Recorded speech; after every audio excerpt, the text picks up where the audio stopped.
Le maire de l'époque avait cédé 8000 m² de terrain à l'abbé Pierre pour y construire cette cité d'urgence. La réalisation avait été confiée aux HLM du département des Yvelines.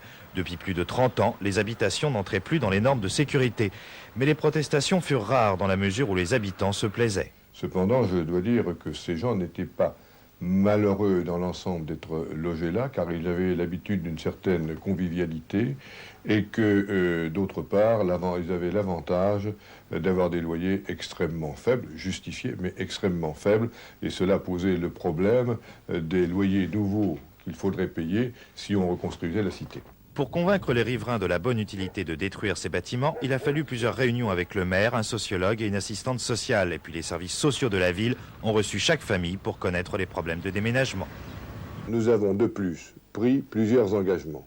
Premièrement, celui de reloger tous ceux qui le voudraient sur place.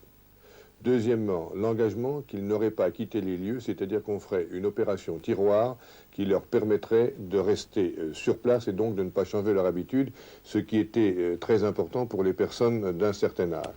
Troisièmement, nous avons promis à tous ceux qui le souhaiteraient de pouvoir conserver un jardinet comme ils en avaient un actuellement en leur donnant par priorité tous les logements de rez-de-chaussée s'ils le désiraient. Des aires de jeux pour enfants seront construits ainsi qu'un parking souterrain. Et pour améliorer le cadre de vie, la circulation sera interdite à l'intérieur de la cité. Les travaux, qui ont démarré il y a quelques jours, devraient se poursuivre 2 ans.